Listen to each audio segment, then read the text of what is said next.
Okay, good afternoon, everybody. Thank you for coming. Okay, and I want to thank Senators Murray and Kaine for being here as well. Well, it's been 4 days since the Trump administration launched the U.S. into a war most Americans oppose, and his administration can't explain the reasons we did it. I left the intelligence briefing more concerned than reassured. If the case for war were strong, it would be consistent. Instead, the rationales change by the hour. Regime change, nuclear weapons, missiles, defense, preemptive. Which is it? When the justification keeps shifting, a strategy is missing. There is no strategy.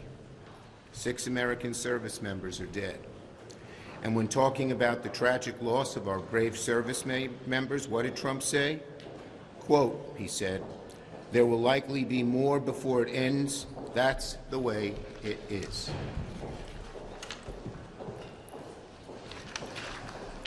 Trump is using America's sons and daughters as pawns in his endless war. That's the way it is. The conflict is widening. Oil prices are already skyrocketing.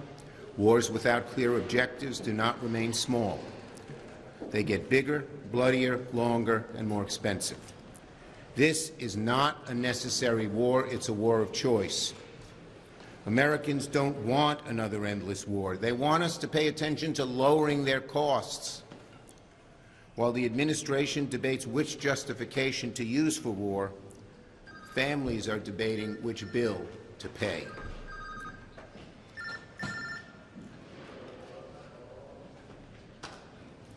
Gas prices are rising. Groceries are still too high. Rent is crushing families. Health premiums are rising.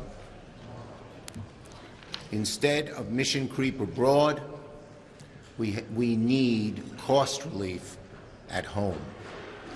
Instead of shifting rationales for war, we need a clear strategy for affordability.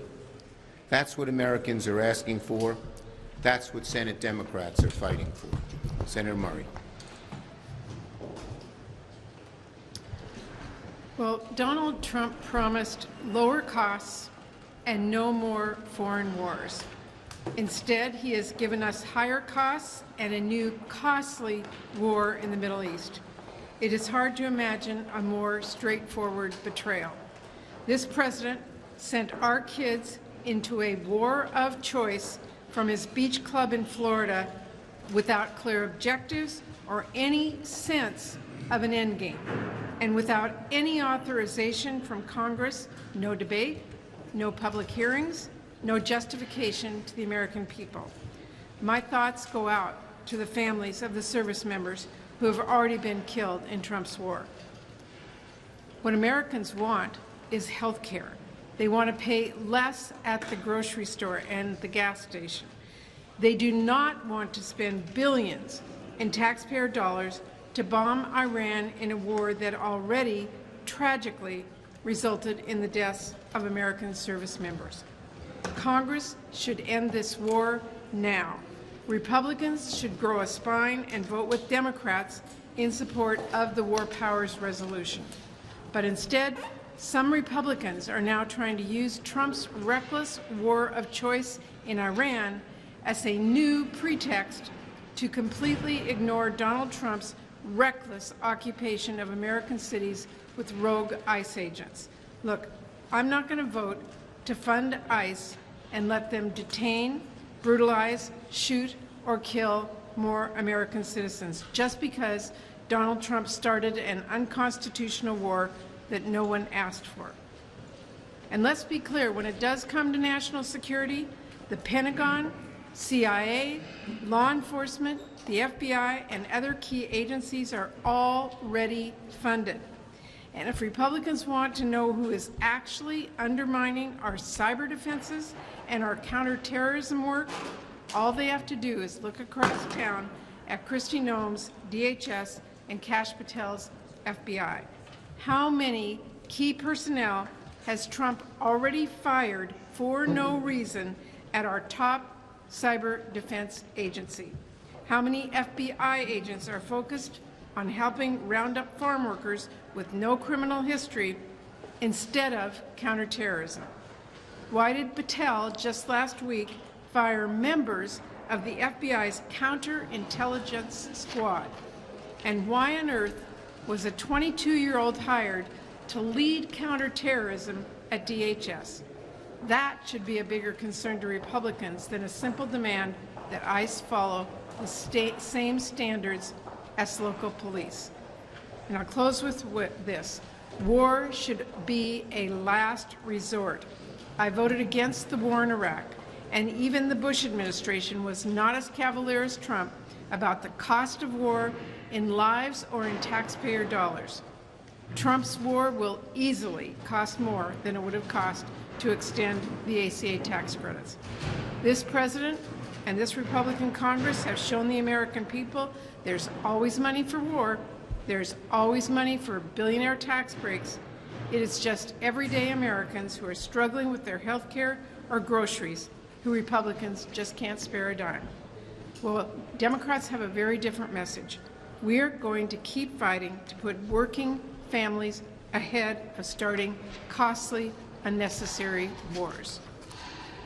Thank you, Senator Murray. Senator King. Thank you all. So I represent a very pro-military state. I'm on the Armed Services Committee. One of my kids is in the military. And the question that Virginians and I think Americans are asking is, haven't we learned anything? Haven't we learned anything from 25 years in the wars in the Middle East? More than 14,000 U.S. troops and contractors killed, more than 65,000 troops and contractors injured, hundreds of thousands of civilian deaths, $8.2 trillion that could have been spent here at home, spent in wars in the Middle East, and what did we get out of it? That's what my military state is asking me. They're asking me about their kids who were deployed on the Ford Carrier Strike Group overseas. They went to the Mideast. They then were told by the president to go to the Caribbean, now back to the Mideast. It's going to be the longest carrier deployment likely in recent history. These sailors who haven't seen their families on a ship that is not in great shape, that needs to get back in port. President Trump is breaking his promises. He campaigned as an end war president, as a peace president.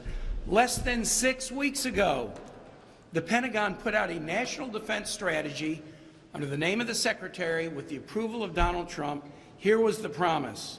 No longer will the department be distracted by interventionism, endless wars, regime change, and nation building. What? Toppled one government to arrest their leader, assassinated the leader of another government. That's not intervention?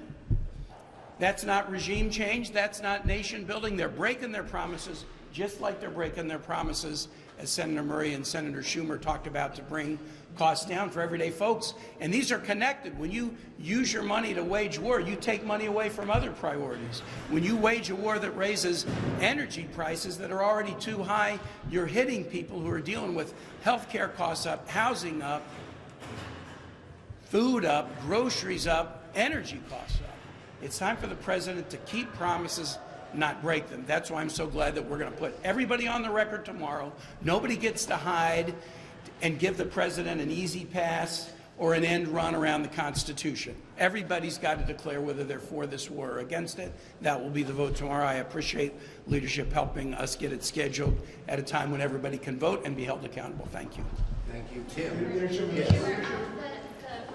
say that Democrats need to fund DHS ASAP in light of all of this. What is an update on your conversations with the White House? Well, first of all, it's very easy for them to get all of this funded. Simply to agree to our common sense proposals on ICE and Border Patrol. These are proposals, what we've asked for is what every police force does. In terms of our negotiations, look, we're still far apart, but we're still negotiating and exchanging paper back and forth. Yes. In terms of what's happening with the War Powers Resolution, can you talk to the argument that it is a harder vote and even maybe more dangerous for troops to take that vote now that we have counterattacks on American troops? Senator King. He's our war powers expert. There are some members of the Democrats that are concerned about that as well. Look, people ought to grapple hard with war questions. I mean, we shouldn't be at war without a debate and vote. That was what the framers intended. We protect our troops when we do it the right way. We put them at risk when we do it the wrong way. I mean, we came within a hairbreadth of 3 F-15 crews being killed by a friendly nation that shot our F-15s down. Why did they do that? Because there was no plan and no rationale. When you go into it without a rationale, and when the plan is half-baked, you end up with situations like that. We're acting because we love the troops. Our troops serve bravely, whether it's in Iraq or Afghanistan or Vietnam, they always serve bravely. The risk for them is bad civilian decision-making, and we're insisting upon good decision-making, so we minimize the risk to our troops. Yes, yes. Yes. If you could speak to the intelligence briefing, if there was anything you could share with regard to the risk of retaliation on American soil, anything that Americans should be concerned about, how this could ripple here at home. Look, I can't talk about a classified briefing. As you know, at 3:30, all the senators will be able to ask questions there. I can tell you I left that briefing with more questions than I went in with. It was not a very satisfying briefing. Yes. What's your reaction to what Secretary Rubio said yesterday, that the administration felt compelled to act because Israel was going to act with or without U.S. support in attacking Iran, and that casualties on U.S. bases in the region would have been higher if the U.S. had acted preemptively? Trump just contradicted him, and it just shows you that they don't have a real answer as to what is going on, plain and simple. Yes, no, back there. Yes, you raise your hand. Yeah. Do you expect a supplemental? I can't hear you. Do you expect a supplemental spending request from the Trump administration? Well, you'll have to ask them. Thank you.